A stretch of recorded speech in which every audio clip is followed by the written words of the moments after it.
ஓம் ஸ்ரீ ராகவேந்திராய நமஹா. 16ஆம் நூற்றாண்டு இந்தியா முழுவதும் பக்தி இயக்கம் பரவிக் கொண்டிருந்த காலம். எண்ணற்ற மகான்கள் தோன்றி தங்கள் ஞானத்தால் மக்களுக்கு வழிகாட்டினார்கள்.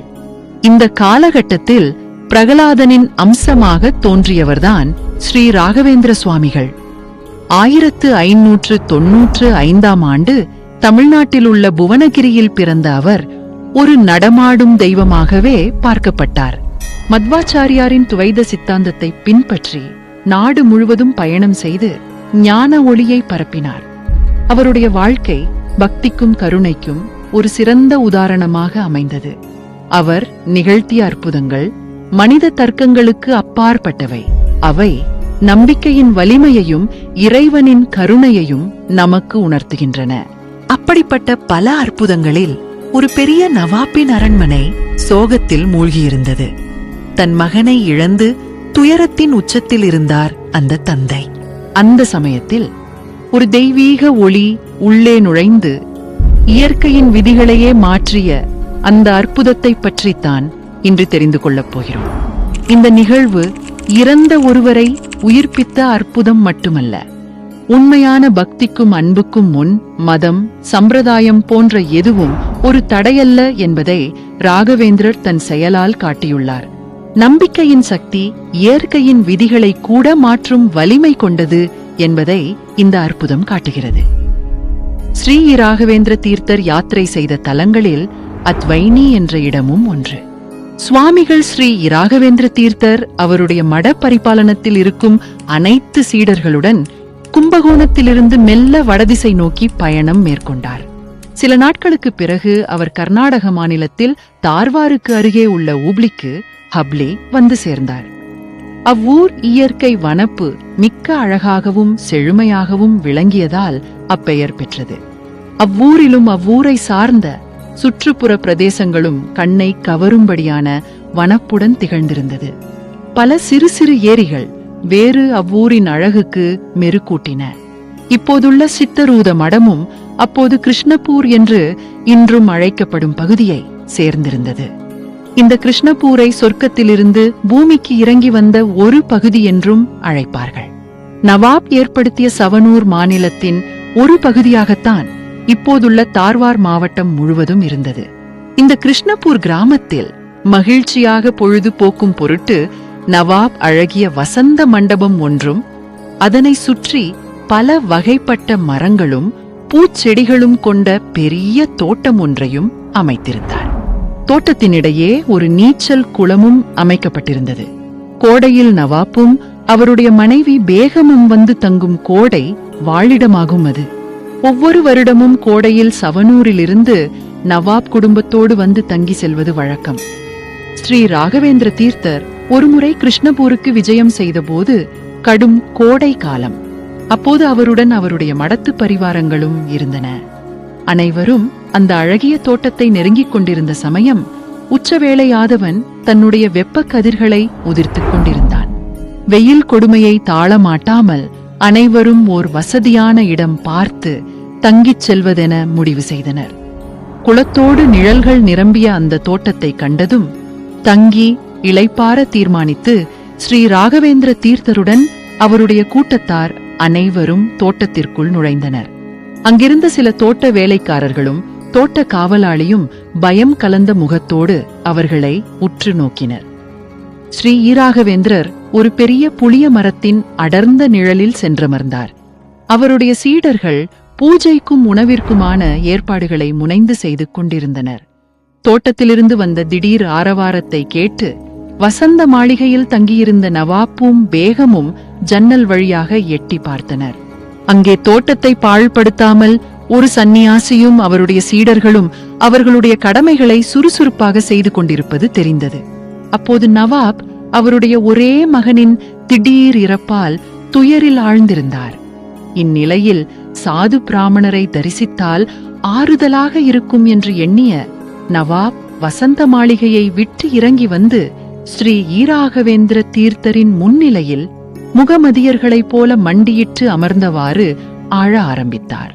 சுவாமிகள் மிகுந்த அனுதாபத்தோடு எழுந்திருக்கும்படி கூறி அவரை பற்றியும் அவர் அழுவதற்கான காரணத்தையும் கேட்டார். ஐயா, நான் இந்த மாநிலத்தின் நவாப். எனக்கு பல மனைவிகள் இருந்தாலும் ஒரே ஒரு மகன்தான் பிறந்தான். கோடை காலத்தை மகிழ்ச்சியோடு கழிக்க நான் குடும்பமுடன் என்னுடைய தோட்டத்திற்கு வந்தேன். நேற்று என் மகன் இத்தோட்டத்தில் விளையாடிக் கொண்டிருந்த போது நாகப்பாம்பு கடித்து இறந்து போனான். இதனால் எங்களுடைய புகழ் மிக்க குடும்பத்திற்கும் இந்த நாட்டிற்கும் ஏற்பட்ட பேரிழப்பை எப்படி தாங்கிக் கொள்ள முடியும்?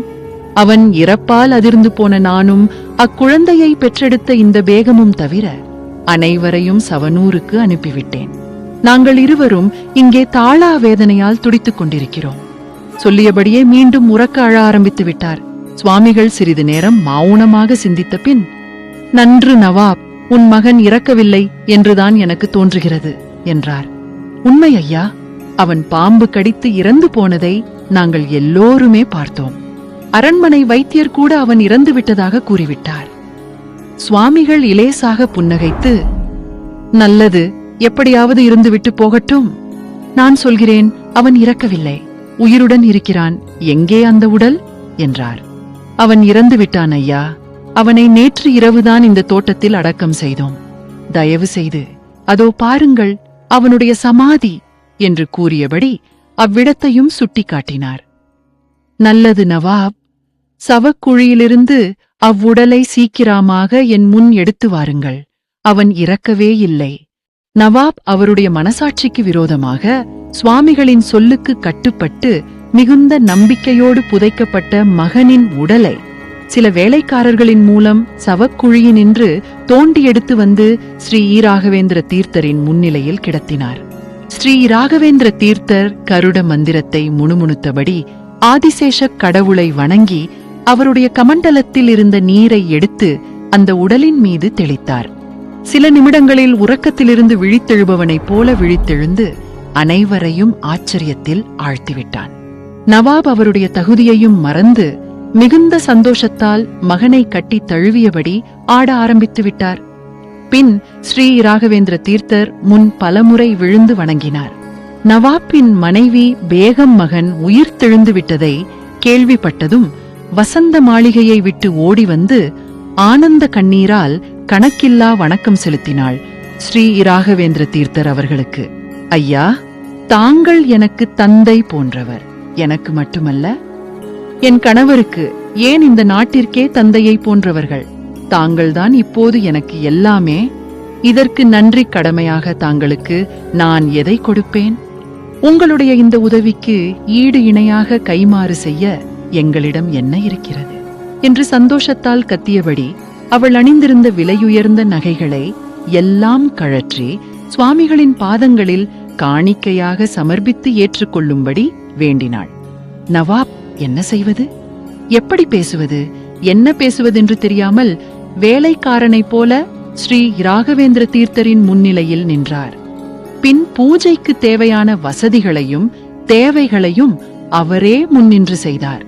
அதோடு சொந்த செலவில் பெருவிருந்து ஒன்றிற்கு ஏற்பாடு செய்தார். நவாப் மிகுந்த உற்சாகத்துடனும் பணிவுடனும் ஸ்ரீ ராகவேந்திர தீர்த்தரை அவருடைய சிறப்பு விருந்தினராக சில காலம் அவருடன் தங்கிச் செல்லும்படி வேண்டிக் கொண்டார். நவாப்பும் அவருடைய மனைவி பேகமும் மகனும் ராகவேந்திர சுவாமிகளுக்கு உள்ளத்தாலும் உடலாலும் உண்மையான சேவகம் செய்தார்கள். அதோடு அவருடைய வசந்த மாளிகை உள்பட கிருஷ்ணபூர் மற்றும் அதை சார்ந்த 4 கிராமங்களையும் அரசாங்க முத்திரையிட்ட தாளில் பதிவு செய்து ஸ்ரீ ராகவேந்திர சுவாமிக்கு நன்கொடையாக தந்தார். பிறகு நவாப், பேகம், அவருடைய மகன் அனைவரும் கட்டிய கைகளுடன் பணிவாக சுவாமிகளை வணங்கி அன்புடன் வழியனுப்பி வைத்தனர். 1671ஆம் ஆண்டு ஆந்திராவில் உள்ள மந்திராலயத்தில் ஸ்ரீ ராகவேந்திரர் ஜீவ சமாதி அடைந்தார். ஆனால் இன்னும் 700 ஆண்டுகளுக்கு நான் இந்த பிருந்தாவனத்திலிருந்து என்னை நாடி வரும் பக்தர்களின் குறைகளை தீர்ப்பேன் என்று அவர் வாக்குறுதி அளித்துள்ளார். இன்றும் லட்சக்கணக்கான மக்கள் மந்திராலயம் சென்று குருராயரின் அருளை பெற்று வருகிறார்கள். அவர்களின் வாழ்வில் நிகழும் அற்புதங்களே ராகவேந்திரர் இன்றும் நம்மோடு வாழ்ந்து கொண்டிருக்கிறார் என்பதற்கு சான்றாகும். நீங்கள் கேள்விப்பட்ட ஸ்ரீ ராகவேந்திரரின் அற்புதங்களில் உங்களை கவர்ந்த அற்புதம் எது? உங்கள் சொந்த வாழ்வில் குருராயரின் அருளால் நிகழ்ந்த அனுபவங்கள் ஏதேனும் உண்டா?